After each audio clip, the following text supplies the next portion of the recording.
निरंतरता के साथ उनके साथ काम करने, समझने और उनकी आवश्यकताओं के अंतर्गत कैसे उनके बिहेवियर में मॉडिफिकेशन किया जाए, कैसे उनके इश्यूज को दूर किया जाए और उन्हें उस नकारात्मक पक्षों से निकाल करके सकारात्मक पक्षों की तरफ भेजा जाए, ऐसे भावों से युक्तता का आज यह कार्यक्रम रहेगा। और हमारा सौभाग्य है कि परम आदरणीय डॉक्टर कुमुद श्रीवास्तव मैम हमारे बीच जुड़ चुकी है। मैं मैम को सादर प्रणाम करता हूं और सीआरसी लखनऊ के इस पटल पर मैम का बहुत बहुत स्वागत, वंदन और अभिनंदन करता हूं कि मैम ने आमंत्रण स्वीकारा है और आज एक बहुत विशिष्ट विषय पर अपना चिंतन और अपनी विशेषज्ञता रखने हेतु आप हमसे जुड़े हुए हैं। हमारे सभी प्रतिभागी सीआरसी लखनऊ की रचनात्मक गतिविधियों से निरंतर परिचित हो रहे हैं। सीआरसी लखनऊ निरंतर प्रयास करता है कि अपने उद्देश्यों की स्थापना में वह दिव्यांगजनों के लिए कैसे ऑफलाइन ऑनलाइन विभिन्न प्रकार के पुनर्वासीय सेवाओं की स्थापना करे, कैसे पुनर्वासी सेवाओं को आप तक पहुंचाए और कितनी अधिक मात्रा में जन जागरूकता को आप सभी के बीच लाए। इन उद्देश्यों के साथ निरंतरता के साथ सीआरसी लखनऊ की संपूर्ण टीम अपने लक्ष्यों की प्राप्ति के लिए निरंतर कार्य कर रही है। मैं सादर आमंत्रित करता हूं आज की मुख्य वक्ता डॉक्टर कुमुद श्रीवास्तव मैम को, psychologist, counsellor, soft skill trainer, facilitator and member of ISC, IASP, CPAI।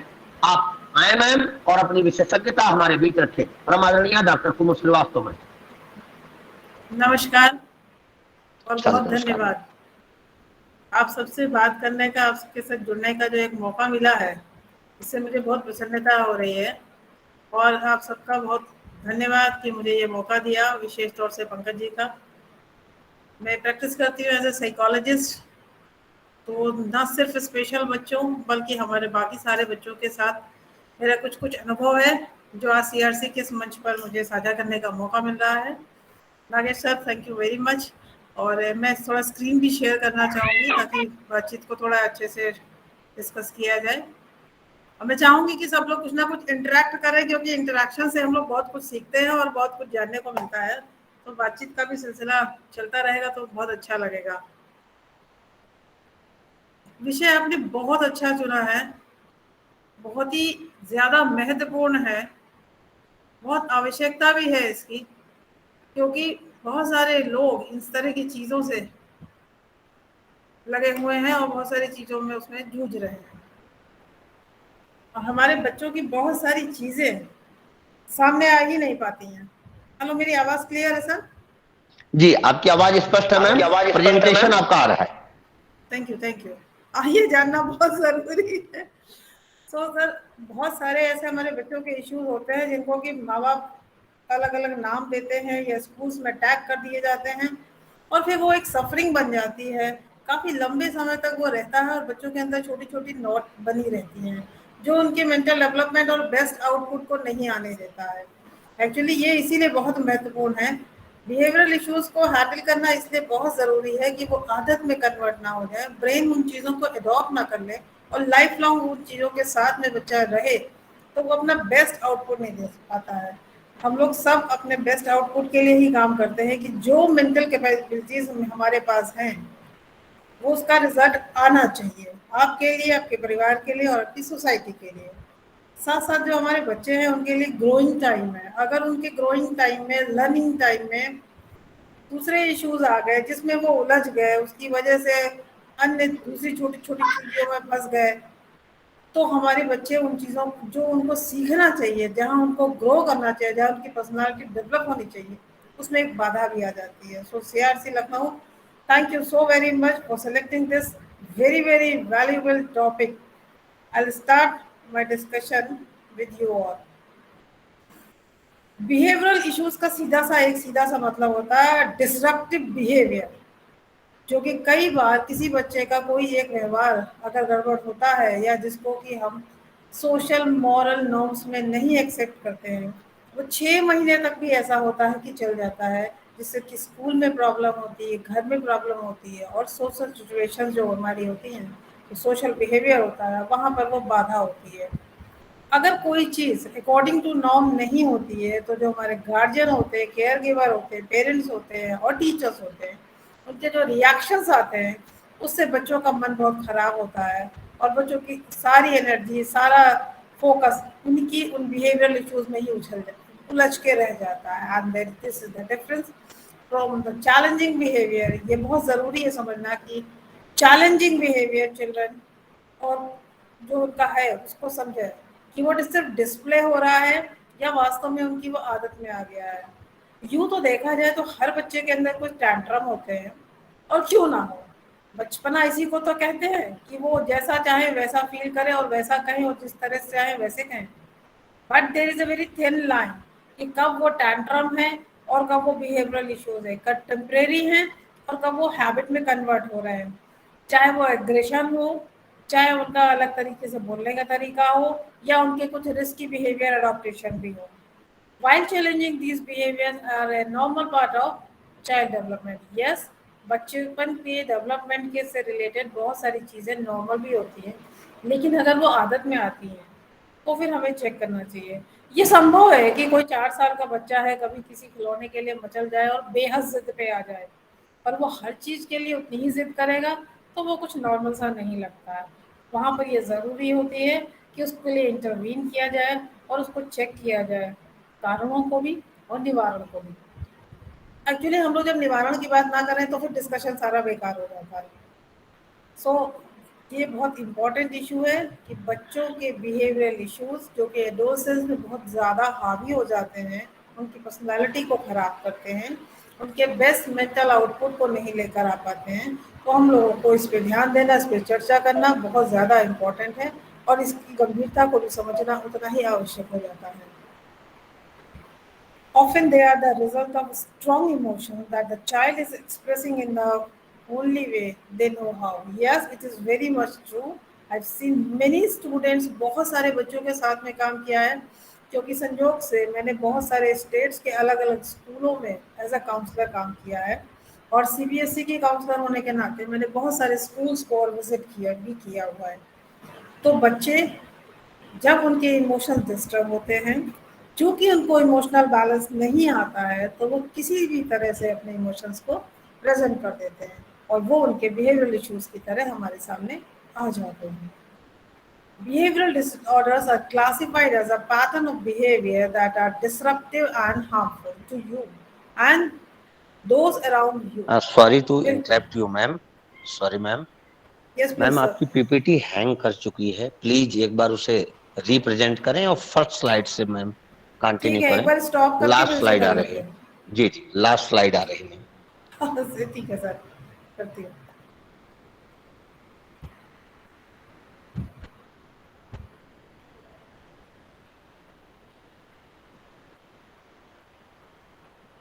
Sir ठीक है, अभी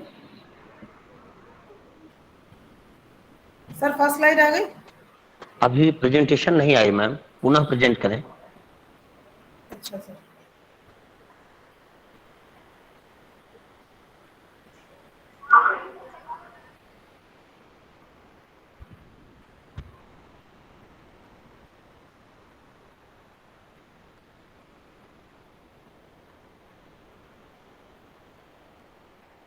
अभी सर ठीक है। जी ma'am, please continue. Okay, thank you sir. Sir ये जो मेरा मोड है, ये लैंग्वेज ठीक है। जी मैम, जी मैम, बाइलैंग्वेज ही रखिए मैम, हाँ जी, हाँ बाइलैंग्वेज। जी, हाँ, वही आदत ही थैंक वही यू है sir, sir. We call thank it psychological language.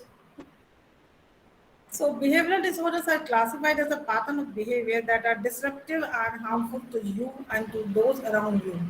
उस बच्चे के लिए भी नुकसानदायक है वो इस तरह के उसके बिहेवियरल डिसऑर्डर्स, और उसके सराउंडिंग के जितने लोग हैं वो भी प्रभावित होते हैं। मान लीजिए हमारा एक बच्चा है, उसके कुछ बिहेवियरल डिसऑर्डर्स हैं या उसके इश्यूज हैं, तो और उससे छोटा कोई भाई बहन है तो वो भी इफेक्टेड होगा, या कई बार उसके क्लास के दूसरे बच्चे इफेक्टेड होते हैं जिससे पूरी क्लासरूम टीचिंग खराब होती है, पेरेंट्स के कंप्लेन आते हैं और स्कूल में बहुत बड़ा शोशा बन जाता है, बहुत बड़ा इशू बन जाता है और बच्चा टैग कर दिया जाता है। आगे की क्लासेस में भी इसको अच्छा तो वही बच्चे हो ना जो क्लास में पेपर फाड़ते थे, समथिंग लाइक दिस। तो वो बहुत उसकी पर्सनालिटी में एक धब्बे की तरह हो जाता है और बच्चा बहुत इरिटेशन भी फील करता है। These disorders are typically diagnosed and treated in early childhood. That will be wonderful. but if left untreated, they can affect your adult life, making it difficult for you to maintain healthy relationships, regular employment, and other functions of a typical adult. Yes, बहुत बार हमारे घर में बड़े लोगों का व्यवहार हमको लगता है कि कहीं से कुछ डिस्टर्प्टेड है, और अगर खोजा जाए तो बचपन की कुछ ऐसी घटनाएं, कुछ ऐसे बातें होती हैं जिनका इम्पैक्ट या इफेक्ट उस बच्चे के दिमाग में होता है, या उनकी उस परेशानियों को, आदतों को चेंज नहीं किया गया था, ट्रीट नहीं किया गया था, डायग्नोस्ड नहीं था, और वो बच्चा आज भी उन आदतों को लेकर आ रहा है। यानी कि कारण कुछ और है, दिख कहीं और रहा है। या फिर आप ऐसे कह सकते हैं कि कोई ऐसी बात उसके मन में थी जो बचपने में वो पैर पटकता था तो अब वो शब्दों में कर रहा है। एक कोई ऐसा बीज है जो बचपन में एक दूसरे व्यवहार में दिखता था, एडोलसेंस में दूसरे व्यवहार में दिखता था, और एडल्टहुड में भी दूसरे व्यवहार में दिख रहा है, क्योंकि बचपन के उस बीज को वहां पर चेक नहीं किया गया, डायग्नोज नहीं किया गया और ट्रीट नहीं किया गया। सो इट्स वेरी इंपॉर्टेंट, और हम ये सब मानते हैं कि early intervention is the best thing, जिसमें कि हम बहुत अच्छे अच्छे रिजल्ट्स भी लेकर आते हैं। बहुत सारे ऐसे बच्चे हैं जिनके की डिसऑर्डर्स नॉर्मल भी हैं और वहीं पर हमारे कुछ स्पेशल बच्चों में भी आ जाते हैं। ये बहुत कॉमन है, और आज की तारीख में जब हमारे बहुत सारे बच्चे ओवर पैम्पर्ड हैं, तब हमको ये ऑब्सेशनल डेफिएंट डिसऑर्डर, यानी विद्रोही तरीके से व्यवहार करना या जिद पकड़ लेना, जिसको सामान्य भाषा में कही जाए, वो बहुत कॉमन होता जा रहा है। आई एम नॉट सेइंग कि सारे पेरेंट्स गलत पेरेंटिंग कर रहे हैं, I am not blaming any parent, but ये जो एक आज की दुनिया की आंधी चल रही है कि सब चीज़ों में हर कोई बहुत अपने बच्चे को परफेक्ट देखना चाहता है, बहुत जल्दी देखना चाहता है, 4 साल की उम्र में भी उससे वो वही व्यवहार चाहता है जो हाई स्कूल के बच्चे का होता है, वही पढ़ाई चाहता है। तो उसकी वजह से बच्चों के अंदर इस तरह की चीज़ें बहुत दिखने के आ रही हैं, और वो children naturally act out in defiance and throw tantrums. When that behavior translates into adulthood, it is called ODD. जब बड़े हो गए तो वो ODD के रूप में सामने आते हैं, जब नन्हे हैं तो हमें जिद्दी से दिखते हैं। And it begins in childhood behaviors like frequent questioning of authority, excessive arguing, refusing to comply, and intentionally engaging in behavior that upset others. जैसे हम लोग कहते हैं ना कि बच्चा जानबूझ के सबके सामने इस तरह के बहुत सवाल पूछता है, तो वो एक ओडीडी बिहेवियर का साइन है। जरूरी नहीं कि बच्चा कभी एक बार ऐसा पूछ रहा हो तो वो ओडीडी का शिकारी हो गया है, लेकिन वहाँ ये जरूरी हो जाती है कि इस चीज को चेक किया जाए, ताकि चाइल्डहुड का ये बिहेवियर यंग एज में उसकी पर्सनैलिटी को खराब ना करे। And if not diagnosed and treated at a young age, ODD can present itself in your later life as feeling angry at the world, feeling misunderstood, dislike authority figures, especially at work, becoming defensive when presented with opposition or feedback, and blaming others for your actions. ये हमारे बीच में बहुत common है कि किसी भी कारण से हम दूसरों को दोष देंगे, हर चीज में हमें कोई ना कोई शौक, कोई ना कोई गलती दिखाई देगी। खासतौर से जो हमारे बॉस हैं वो तो हमेशा ही गलत होते हैं। ऐसी वाली प्रवृत्ति अगर होती है तो ये संभावना है कि ओडीडी का कोई साइन बचपन में भी रहा हो जो कि ट्रीटेड नहीं है। एडीएचडी, हम सब जानते हैं एडीएचडी क्या चीज है। अनफॉर्चुनेटली आज की तारीख में बहुत कॉमन हो रहा है, और कई बार एडीएचडी के वो बड़े रीजंस नहीं होते हैं, सिर्फ पेरेंटिंग से रिलेटेड बहुत सारे इश्यूज होते हैं जो बच्चे को एडीएचडी के रूप में सामने लेकर आते हैं। उनकी इम्पल्सिविटी, उनका अटेंशन पे ना कर पाने की कैपेसिटी, उनका lack of time management skills, उनके मूड स्विंग्स और उनके लो फ्रस्ट्रेशन थ्रेशोल्ड्स, और कोप ना कर पाने की उनकी जो एप्टीट्यूड है उसका पुअर होना, इस तरह के बहुत सारे सिम्टम्स हैं जो एडीएचडी के रूप में आते हैं। लोग इसको एक्सेप्ट करें, मेरा बच्चा एडीएचडी है। एडीएचडी बोल देने से नहीं होता है। आप उस बच्चे के को समझिए, इसका शरीर और दिमाग पूरे टाइम वर्किंग में वो कितना थक जाता होगा, और उसके अंदर जो कैपेसिटी है, मेंटल कैपेसिटी है, जो कॉग्निटिव एबिलिटी है, जो वो लर्न कर सकता है बहुत सारी चीज़ें, बहुत सारा स्किल डेवलपमेंट उसका होता है, तो वो उसकी नॉटीनेस, एडीएचडी के सिम्टम्स या उससे रिलेटेड डांट फटकार में ही निकल जाता है। These symptoms can lead to complications like financial instability, unemployment, frequent trouble with law enforcement, substance abuse or misuse, and unstable relationship. आगे की उम्र में इस तरह के परिणाम देखने को मिलते हैं जो अफसोसजनक होते हैं। कंडक्ट डिसऑर्डर, आज की तारीख में बहुत सारे लोग इस चीज के लिए फ्री हैं कि उन्हें जब जैसा मन होगा वो वैसा व्यवहार करेंगे, चाहे इसकी वजह से उनका खुद का व्यक्तित्व खराब हो, उनके आसपास का माहौल खराब हो और उसकी वजह से दूसरे लोग भी प्रभावित हों। But actually this is disorder, ये जो एक बिहेवियर इश्यूज है जिसमें कि व्यवहार उचित व्यवहार नहीं होता है, उसको भी ध्यान देना बहुत ज़रूरी है। जितना ध्यान हमारे पेरेंट्स को देना है उतना टीचर्स को भी देना है और उतने केयर गिवर्स को भी देना है।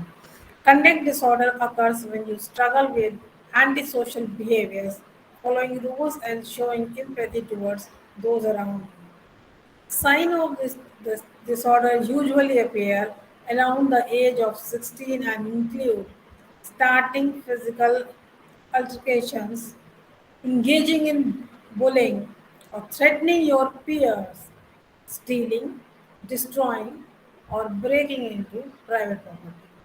आपने देखा होगा लोग चलते हैं, सड़क पे चल रहे हैं, किसी की गाड़ी खड़ी है, उनको उस गाड़ी से कोई भी मतलब नहीं है, लेकिन उन्होंने अपनी चाबी से उसको काफ़ी उसको तरह तरह के स्क्रैचेस मारे और हैप्पीली चले गए। This is not a simple naughtiness of a child.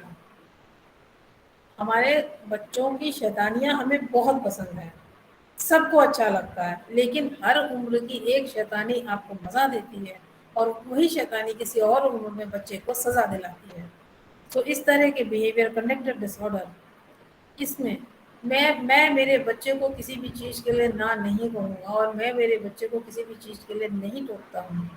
इस सिद्धांत से मुझे ऐसा लगता है कि कंडक्ट डिसऑर्डर के केसेस बहुत बढ़ रहे हैं, लेकिन जब वो हैबिट में चला जाता है, जब वो व्यक्तित्व का एक पार्ट हो जाता है, तो बड़ी उम्र में वो बच्चे के लिए हानिकारक होता है और उसकी सामाजिक प्रतिष्ठा और बिहेवियर के लिए भी अच्छा नहीं कहलाता है। ओसीडी, ओसीडी के जितने भी केसेस हमारे चारों तरफ हैं, हम सब जानते हैं कि पैंडेमिक ने ओसीडी के केसेस बढ़ा दिए हैं। सो ओसीडी का मतलब भी हम सब जानते हैं कि एक ऐसा थॉट, एक्शन या कोई एक इम्पल्स जो कि क्रॉनिक हो, अनकंट्रोलेबल हो, इंट्रूसिव हो, बार बार एक ही तरह के व्यवहार को करना और एक ही थॉट प्रोसेस को रखना ओसीडी का बहुत बड़ा लक्षण है, जिसको सामान्य भाषा में यही कहा जाता है। You might engage in behavior like constant washing and cleaning, repairing phrases and or prayers, following strict routines, or repeatedly counting and checking. ऐसे हमने एग्जाम्पल्स बहुत देखे हैं, बार बार हाथ को धोना या किसी सामान को धोना, कुछ विशेष तरह की प्रार्थनाओं को बार बार बोलना, एक बहुत ही पर्टिकुलर फिक्स रूटीन कि चाहे जो हो जाए, दुनिया कहीं भी चली जाए, हमारा रूटीन नहीं डिस्टर्ब होगा। This is also a compulsion and repeatedly counting और चेकिंग, बार बार नोट देने के सामने बार बार गिनना, ताला चेक बंद हुआ कि नहीं इसको बार बार चेक करना। वरीज होती है, लेकिन वरीज को जब हैंडल नहीं कर पा रहे हैं तो फिर ओसीडी बहुत हावी होता है। For example, you may have a significant fear of और बी वरीड अबाउट जर्म्स। ये भी हमको कोरोना टाइम में बहुत देखने को मिला। This might cause you to wash your hand compulsively, बार बार आप धोएंगे, बाध्य हो जाएंगे to get rid of any potential germs even if your hands become chapped, raw और blistered। कुछ भी हो जाए, हाथ में लोगों के जर्म्स की को बार बार धोने की इस कंपल्शन की वजह से, बार बार साबुन या दूसरी इस तरह की चीज़ों के इस्तेमाल से उनके हाथों में ब्लिस्टर्स भी हो गए, यानी कि छाले भी हो गए, स्किन भी खराब हुई, लेकिन उनके अंदर वो व्यवहार प्रभावी रहा। सो ओसीडी के बहुत सारे पेशेंट कोरोना में बढ़ गए हैं, लेकिन ये बच्चों का बहुत बड़ा बिहेवियरल इश्यूज है। नन्हे बच्चे होते हैं तो मेरा बच्चा बहुत पर्टिकुलर है कि वो क्या कैसे खाएगा, क्या खाएगा, क्या करेगा। बहुत ज़्यादा हाई फ्रेम करने से बच्चा आगे की उम्र में ओसीडी में जाने के लिए संभावनाएं बढ़ जाती हैं। Behavioural addiction, addiction is not limited to substance abuse. Addiction किसी भी तरह का होता है। कई बार हम लोग कहते हैं कि इसको चाय पीने का एडिक्शन है, इसको सिगरेट पीने का एडिक्शन है, इसको बात करने का एडिक्शन है, इसको फोन का एडिक्शन है, इसको गैजेट्स का एडिक्शन है। तो addiction does not mean only the substance abuse, लेकिन व्यवहार का एडिक्शन माने एक ऐसी खराब आदत जिसमें आप कमजोर पड़ गए हैं या आपके अंदर वो एक लाचारी डेवलप हो गई है। And this addiction occurs when your brain associate pleasure and activities as reward mechanism।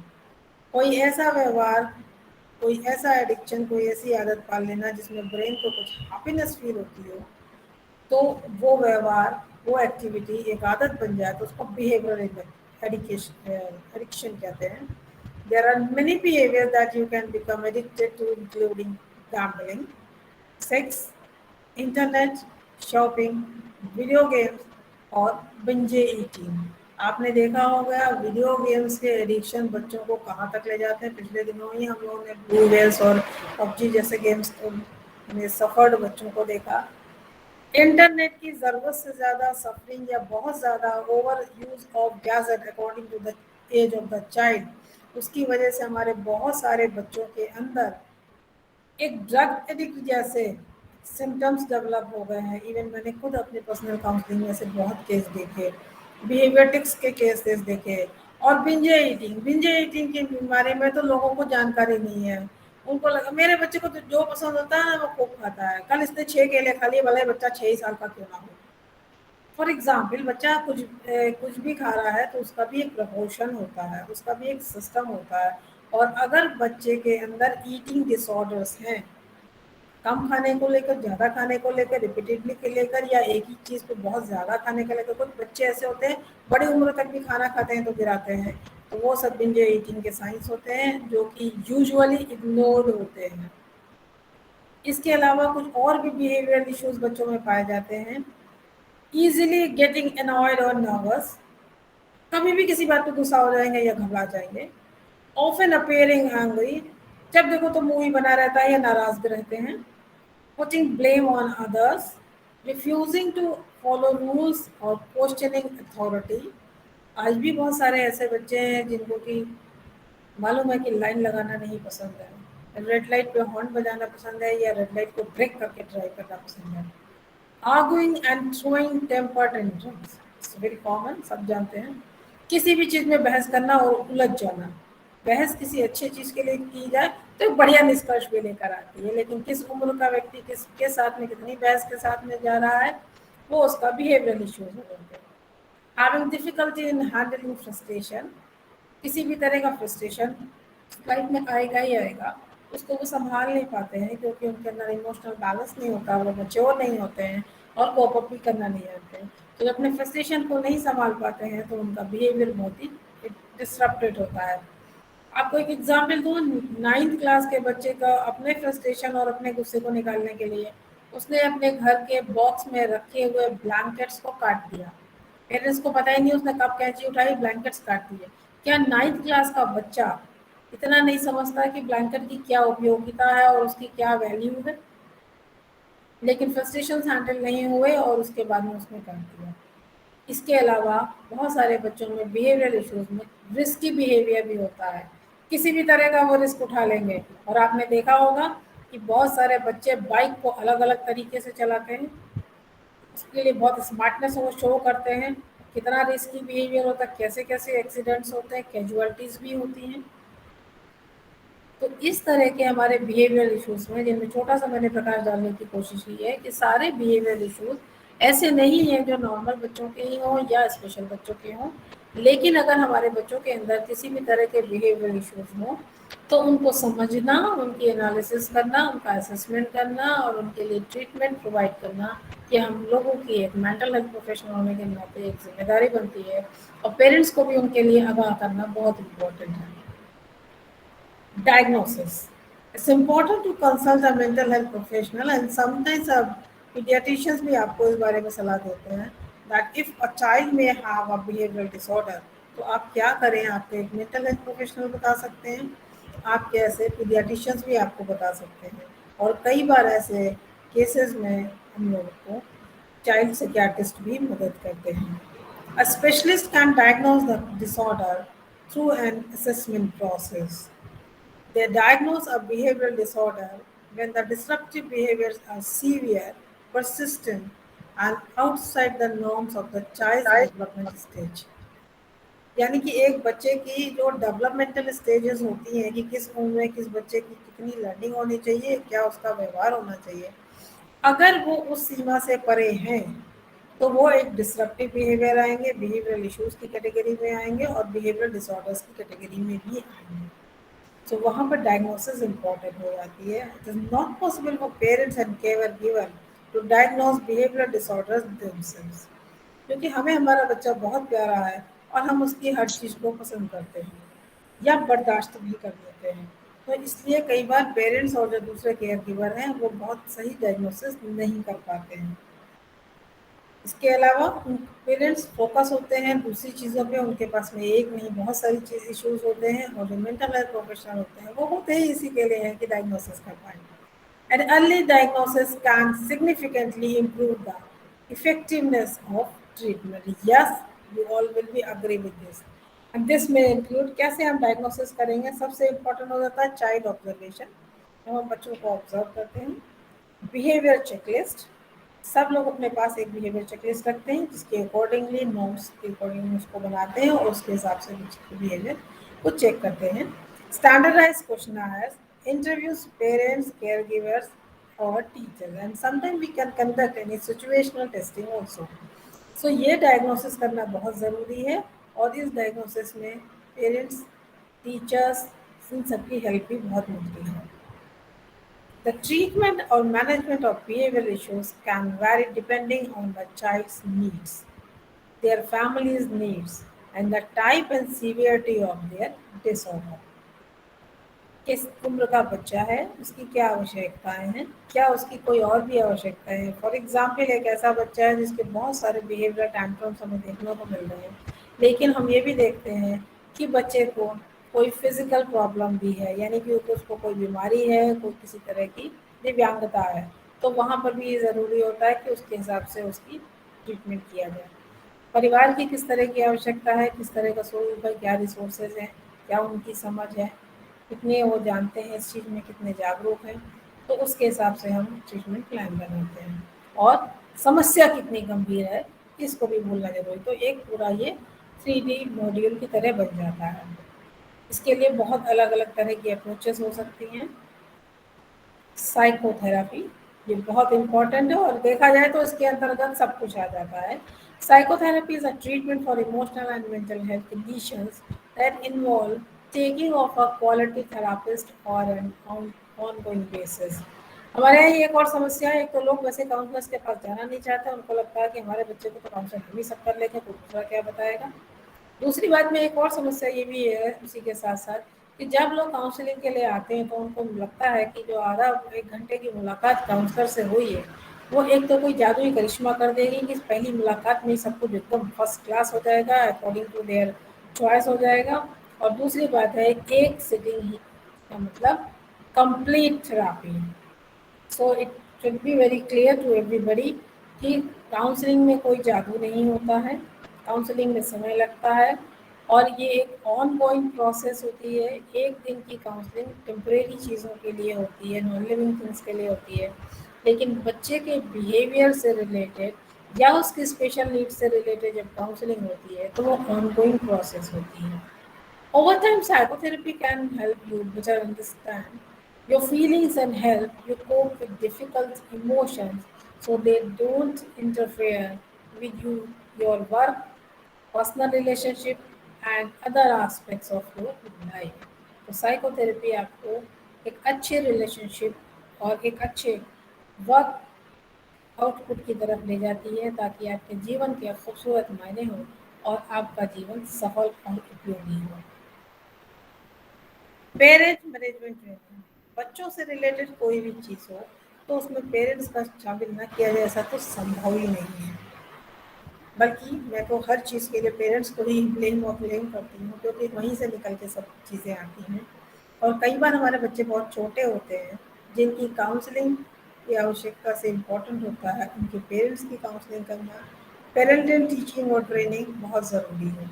इसका अर्थ ये नहीं है कि पेरेंट्स ये नहीं जानते हैं कि बच्चे का लालन पालन पोषण कैसे करना है।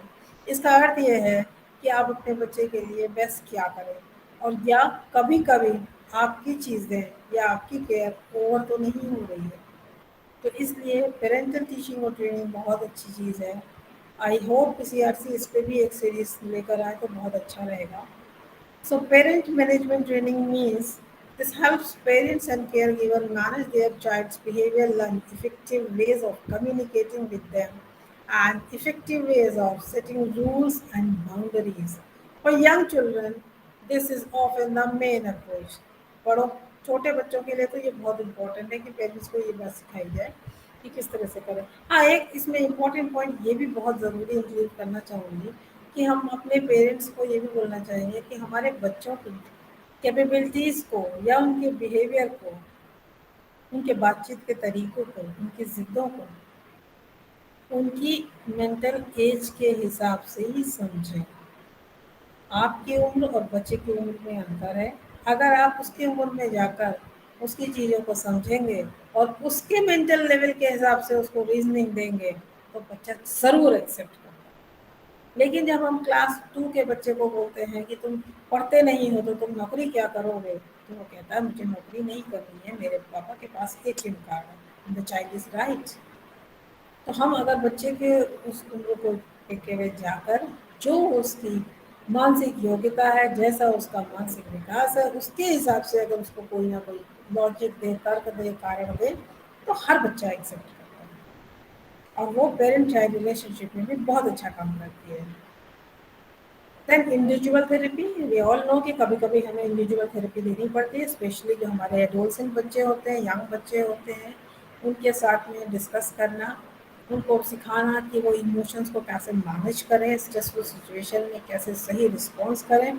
इसके लिए इंडिविजुअल थेरेपी बहुत बहुत इफेक्टिव है और उनको ये भी फील होता है कि उनकी प्राइवेसी मेंटेन है और वो आराम से खुल के सारी बातें कर पाते हैं। Family therapy, sometimes it is very important to discuss the issues with families, क्योंकि वहाँ पर अलग हर व्यक्ति की अपनी अपने अलग अलग साइकोलॉजिकल अप्रोच होती है, अपनी लर्निंग होती है, अपना बैकग्राउंड होता है, अपना इमोशनल कंट्रोल होता है और चीज़ों को सुलझाने के अपने अलग अलग तरीके होते हैं। तो कई बार बच्चों के डिसऑर्डर्स को संभालने के लिए या उनके दूसरे इश्यूज को, ADHD हो या OCD हो, ODD हो, इन सबको समझने के लिए फैमिली थेरेपी बहुत इफेक्टिव होती है, बहुत कारगर होती है और आवश्यक भी हो जाती है। सोशल और स्कूल बेस्ड प्रोग्राम, हर बच्चा स्कूल से जुड़ा होता है, 6 से 8 घंटे स्कूल में निकलते हैं। इसके अलावा भी बहुत सारे उनके ट्यूशन या कोचिंग क्लासेस होते हैं जिसमें स्कूल रिलेटेड उनके प्रोग्राम्स चलते रहते हैं, एक्टिविटीज़ चलती रहती हैं। तो हम लोग बिहेवियरल इश्यूज़ के लिए स्कूल्स को या उनके टीचर्स को, उनके क्लासमेट्स को भी इन्वॉल्व करते हैं, क्योंकि जितने भी बच्चे होते हैं नेचुरली टीचर्स उनके लिए रोल मॉडल होते हैं, उनकी बात को समझते हैं, एक्सेप्ट करते हैं। और हमारे एडोलसेंस बच्चे वो तो अपने दोस्तों से या हम उम्र साथियों से पीयर्स ग्रुप में इस चीज़ों को सीखते हैं, तो उनको भी इन्वॉल्व किया जाता है इसकी जब हम ट्रीटमेंट की बात करते हैं। सपोर्ट फॉर लर्निंग डिफ़िकल्टीज और डिसेबिलिटीज़, कुछ हमारे ऐसे बच्चे हैं जिनकी कोई लर्निंग डिफ़िकल्टीज होती हैं, डिसेबिलिटीज़ होती हैं, तो इसमें प्रोफेशनल सपोर्ट लेना। फॉर एग्जाम्पल, अगर हमारे बच्चे को कोई डिस्लेक्सिया, डिस्कैल्कुलिया जैसी चीज़ें हैं तो वहाँ पर हमारे स्पेशल एजुकेटर कितनी ज़्यादा मदद करते हैं। प्रोफेशनल सपोर्ट वहाँ इम्पॉर्टेंट हो जाता है। स्पीच थेरेपिस्ट की ज़रूरत पड़ती है और बच्चे के लिए कई बार हमको एक ऐसे व्यक्ति की भी ज़रूरत पड़ती है जो उनको फिजियोथेरेपी भी प्रोवाइड कराए। तो अगर हमारे बच्चों की कोई लर्निंग डिफ़िकल्टी या डिसेबिलिटीज़ है, किसी तरह की उनकी अगर वो दिव्यांगता है, तो प्रोफेशनल सपोर्ट बहुत इम्पोर्टेंट है ताकि बच्चे की सेहत भी अच्छी रहे और वो अपने स्कूल या दूसरे जहाँ पे भी वो काम कर रहा हो, काम सीख रहा हो, सेंटर पे जा रहा हो, वहाँ सब उसकी बेस्ट आउटपुट निकल कर उसकी मदद हो सके और उसके लिए हम जीवन के लिए अच्छे रास्ते सुझा सकें। Medication, yes, sometimes it's very important.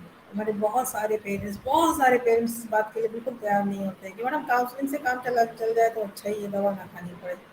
लेकिन ये ब्रेन फंक्शंस हैं, वहाँ पर बहुत सारे टिश्यूज़ होते हैं, बहुत सारे दूसरी चीज़ें होती हैं जिनका हमें ज्ञान ही नहीं है।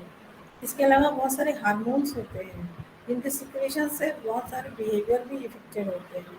तो यहाँ पर हमें मेडिकेशन अगर आवश्यक होता है तो लेना चाहिए, बिना डरे लेना चाहिए आप, लेकिन अपने आप नहीं लेना चाहिए। जो उसके लिए प्रोफेशनल्स हैं, जो सिक्याट्रिस्ट हैं, जो चाइल्ड सिक्याट्रिस्ट हैं, जो न्यूरोलॉजिस्ट हैं, उनकी मदद से हम मेडिकेशंस के साथ साथ में थेरेपीज चलाते हैं, काउंसलिंग चलाते हैं, या दूसरी जो सपोर्टिव थेरेपीज हैं उनको चलाते हैं, तो बच्चे के लिए बहुत सुविधाजनक होता है और अच्छे रिजल्ट्स आते हैं।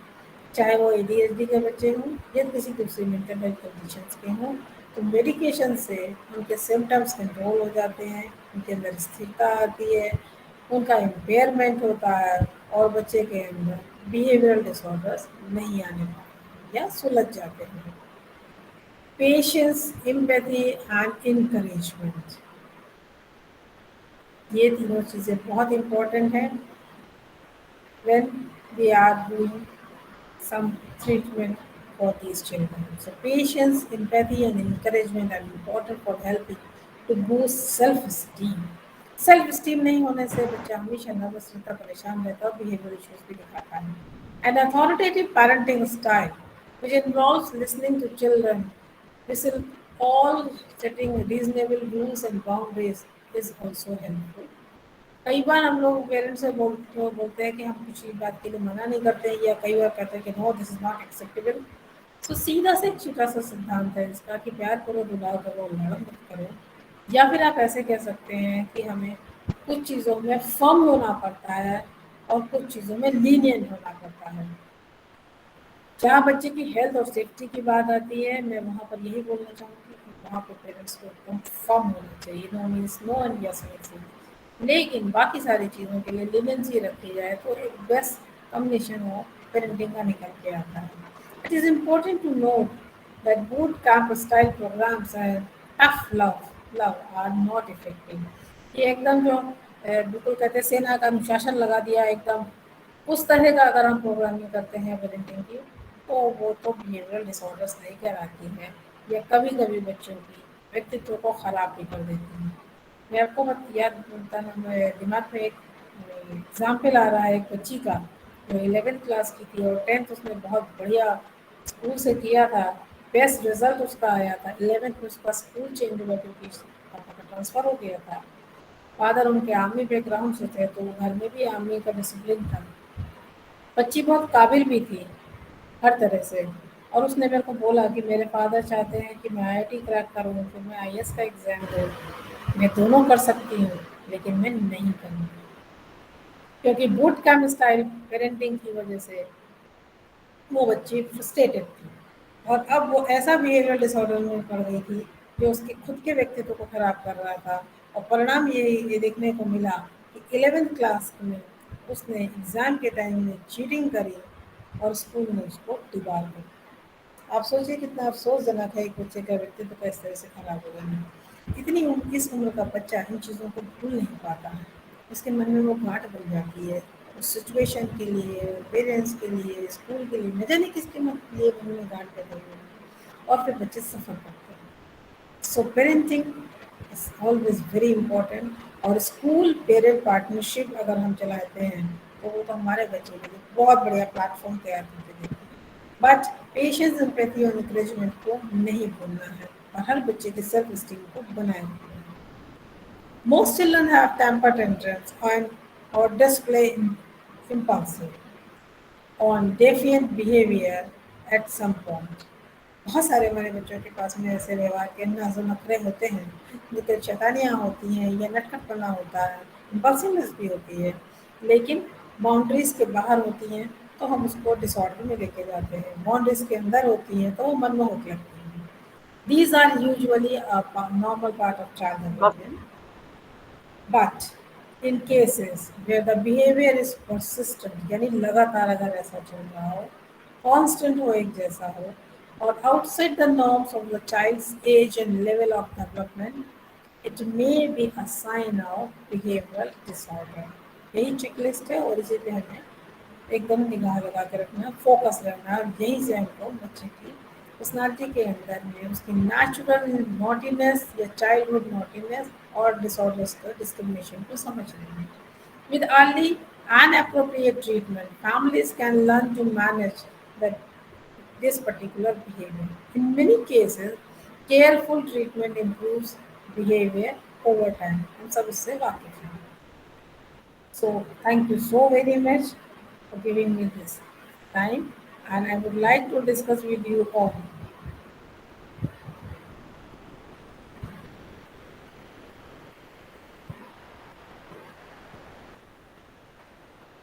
जी नागेश जी।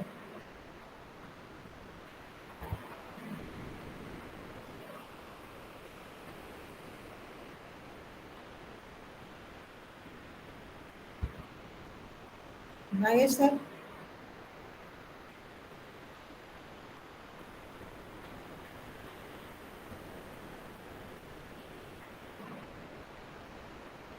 हेलो, मेरी आवाज पहुंच रही है?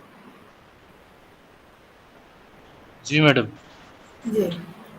तो छोटी सी एक ये प्रेजेंटेशन थी जिसमें मैंने बताने की कोशिश की है कि बिहेवियरल डिसऑर्डर्स क्या होते हैं और बच्चे की पर्सनालिटी को किस तरह से खराब करते हैं या उनका वो आउटपुट नहीं आ पाता है जो आना चाहिए।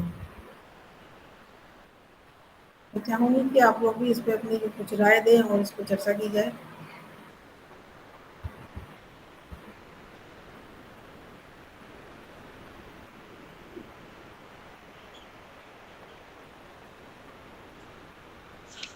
Hello hello.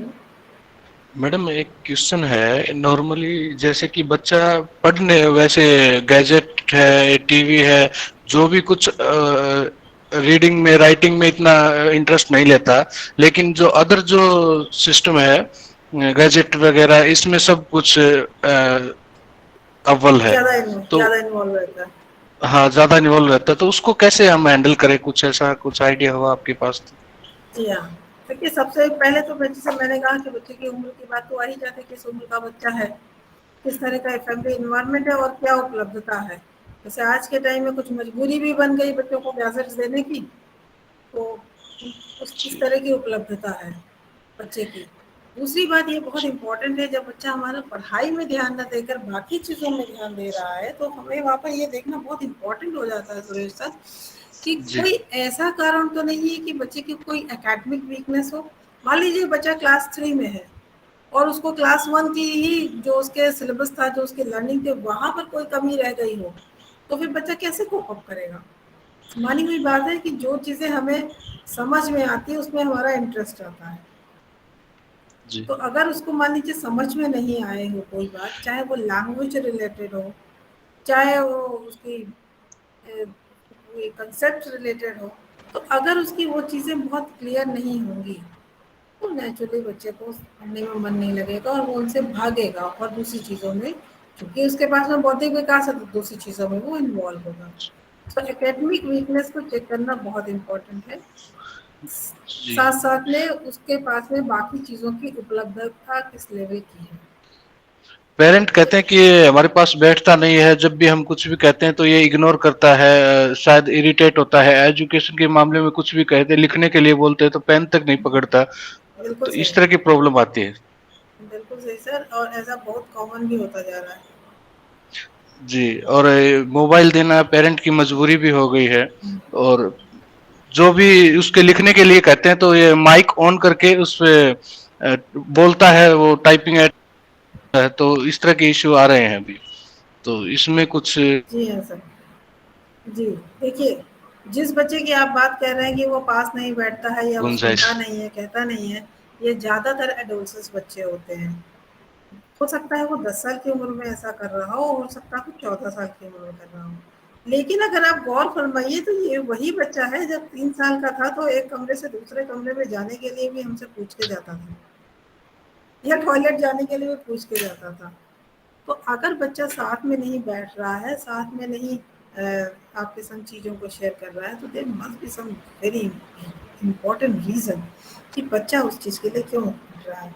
कहीं ऐसा तो नहीं है कि हम बच्चे को किसी चीज़ से टाक कर रहे हैं या पहले से कोई अनुमान लेकर आ रहे हैं उसके लिए, या वो बच्चे को हम वो स्पेस नहीं दे पा रहे हैं जो उसकी नीड है। आई एम नॉट सेइंग कि वो गलत हो, उसकी आवश्यकता गलत है कि सही है, उसकी सबकी अपनी एक अलग नीड होती है, उस चीज़ को समझ नहीं पा रहे हैं, इसलिए वो वहाँ से आपके सामने नहीं आ रहा, आपसे कट रहा है या छुप रहा है और अपनी बातों को छुपा रहा है। तो और गैजेट्स का यूज़ तो अभी मजबूरी है ही है, हम सब जानते हैं। लेकिन उसको हमको बैलेंस करना चाहिए ना, कि अगर बच्चे को कोई गैजेट्स का यूज है, अच्छा जब पढ़ाई हो गई, ऑनलाइन क्लास हो गई, तब भी बच्चे के पास में कोई और ऑप्शन नहीं है, इसलिए गैजेट है। हाँ, एक चीज़ और बड़ी इंपॉर्टेंट मुझे ध्यान आ रही है कि हमारे पेरेंटिंग के स्टाइल में एक बहुत बड़ा दोष है हम सबकी, चाहे जिस उम्र का बच्चा हो, लेकिन हमारे पेरेंटिंग के इंस्ट्रक्शंस कैसे होते हैं, हम उनको हमेशा ये बोलते हैं, यहाँ मत जाओ, ऐसा मत करो, ये मत छुओ, वैसा मत करो। We always say like this.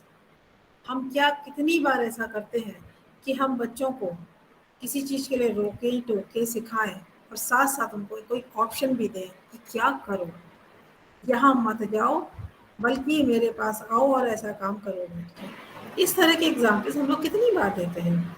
तो बच्चा, जो छोटा सा बच्चा है नादान, वो कहता है कि तुम लोग वही हर चीज़ में तो मना कर रहे हो, ऐसा ना करो, ऐसा ना करो, तो मैं करूँ क्या? तो फिर मैं वही करूँगा जो मुझे आसान लगेगा, या जिसमें मुझे मजा आएगा, या जिसमें तुम नाराज हो गए। तो बच्चे उस चीज को भी करते हैं कि इस पेरेंट्स का मतलब है जब भी कुछ बोल रहे हैं तो हमें टोक रहे हैं या रोक रहे हैं without providing any other option, तो मैं भी वही करूंगा कि मैं सुनूंगा नहीं। बच्चों को आप आवाज देते रहिए, सामने बैठे रहेंगे और रिएक्ट नहीं करेंगे, वो सुनेंगे नहीं, अवॉइड करेंगे। 4 इंस्ट्रक्शन दीजिए, 2 तो लगता है उन्होंने सुने ही नहीं। तो इन सब चीजों में ये इम्पोर्टेंट हो जाता है कि हम अपने पेरेंटिंग स्टाइल को एक बार रुक कर देखें, एक्चुअली हम इस दौड़ में हैं कहाँ, कर क्या रहे हैं।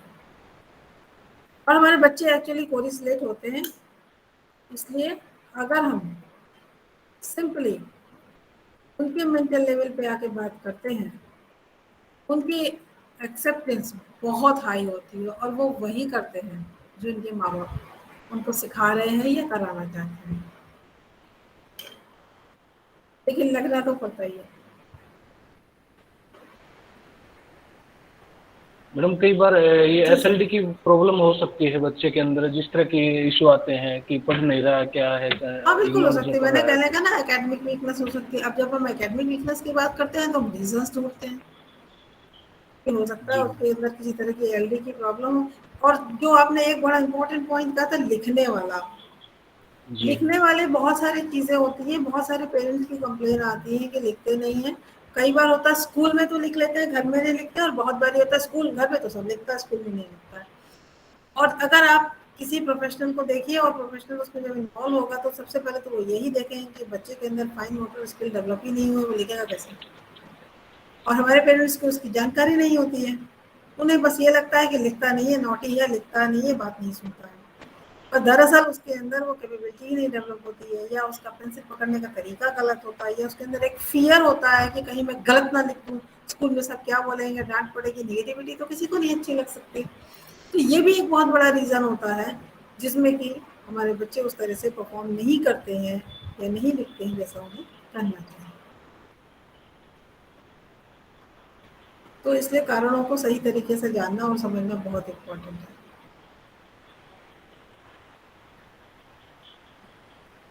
बहुत बहुत धन्यवाद मैम।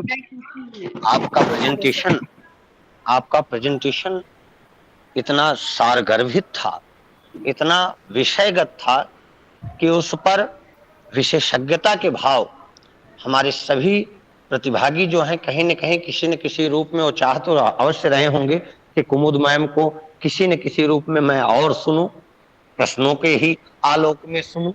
लेकिन क्योंकि आपका समय बहुत महत्वपूर्ण है और आपसे हमें जो समय प्राप्त हुआ था उस कड़ी को हम लोग कहीं न कहीं पूर्ण कर रहे हैं, तो मैं कार्यक्रम को अगली कड़ी की तरफ धन्यवाद ज्ञापन की तरफ ले चलूंगा। मैं अपने सभी प्रतिभागियों को धन्यवाद ज्ञापन से पूर्व बताना चाहूंगा। सीआरसी लखनऊ में स्थापित अर्ली इंटरवेंशन सेंटर शीघ्र हस्तक्षेप केंद्र में पुनर्वासीय सेवाएं, शैक्षणिक सेवाएं एवं भिन्न भिन्न स्तर पर सेवा सेवाएं प्रारंभ हो गई हैं। आप सभी विद्यालय पूर्व के जो भी बालक हैं उन सभी को सीआरसी लखनऊ के अर्ली इंटरवेंशन सेंटर शीघ्र हस्तक्षेप केंद्र तक लाने में हमारा सहयोग करें, जिससे हम अधिक से अधिक विशेष आवश्यकता वाले बालक एवं बालिकाओं तक अपनी सेवाओं की पहुंच बना सके और अधिक से अधिक बालकों तक हम उन सेवाओं को पहुंचाने में सक्षम और समर्थ हो सके। आज के कार्यक्रम में मुख्य वक्ता के रूप में हमारे बीच अपनी विशेषज्ञता, अत्यंत गंभीरता, गहनता और वैशिष्टता के साथ रखने हेतु पधारी आदरणीय doctor Kumud Shrivastava ma'am, psychologist counsellor का मैं समस्त सीआरसी परिवार की तरफ से बहुत बहुत स्वागत, बहुत बहुत धन्यवाद ज्ञापित करता हूं और बहुत बहुत आपको सादर प्रणाम करता हूं अपनी समस्त टीम की तरफ से कि आज इतने महत्वपूर्ण विषय पर जो आपने उदाहरण सहित भाव रखे हैं वह निश्चित ही हम सभी के सीखने योग्य है, समझने योग्य है और उस पर मार्गदर्शनित कार्य हो रहा। मैं धन्यवाद ज्ञापित करता हूं कार्यक्रम में कोऑर्डिनेटर के रूप में अपनी भूमिका दे रहे परम आदरणीय राजीव रंजन सर का, assistant professor speech and hearing CRC Lucknow का, इस कार्यक्रम की रूपरेखा को पूर्ण रूप प्रदान करने वाले आदरणीय पंकज आर्या जी को धन्यवाद देता हूं, लेक्चरर विजुअल इंपेयरमेंट, जिनके अथक प्रयासों से यह कार्यक्रम हम सभी के बीच आया। मैं धन्यवाद ज्ञापित करता हूं आदरणीय स्मिता जयवंत मैम, निदेशिका पीडीओ एनआईपीबीडी न्यू दिल्ली का, जिनके आशीर्वचन से हम इस कार्यक्रम को आप सभी के बीच में लाते हैं। तथा मैं धन्यवाद ज्ञापित करता हूं सीआरसी लखनऊ के आदरणीय निदेशक श्री रमेश पांडे सर का, जिनके कुशल निर्देशन में हम बैक टू बैक कार्यक्रम आप सभी के बीच ला रहे हैं। मैं धन्यवाद ज्ञापित करता हूं अपने सभी प्रतिभागियों का जो सीआरसी लखनऊ की गतिविधियों में हमारे साथ जुड़े हैं और सभी अपने अपने भावों से युक्त होकर के हमें एक नई पराकाष्ठा रचने हेतु, एक नए दिव्यांगजनों के हितकारी समाज के निर्माण हेतु प्रेरणा प्रदान करते हैं। मैं आप सभी प्रतिभागियों को तथा आदरणीय कुमुद श्रीवास्तव मैम को बताना चाहूंगा, सीआरसी लखनऊ निरंतर मैम जन जागरूकता कार्यक्रम कर रहा है और आज आपको बताते हुए मुझे खुशी हो रही है कि हम लोग बक्सी का इंटर कॉलेज जो बक्सी के तालाब में है वहां पे कार्यक्रम कर रहे हैं। हजारों बच्चों के साथ में यहाँ जन जागरूकता कार्यक्रम चल रहा है और मेरा सौभाग्य है कि मैं आपके कार्यक्रम की एंकरिंग या आपके कार्यक्रम का स्वागत और समापन दोनों यही कार्यक्रम के बीच से कर पा रहा हूँ किसी अन्य कक्षा में जा करके।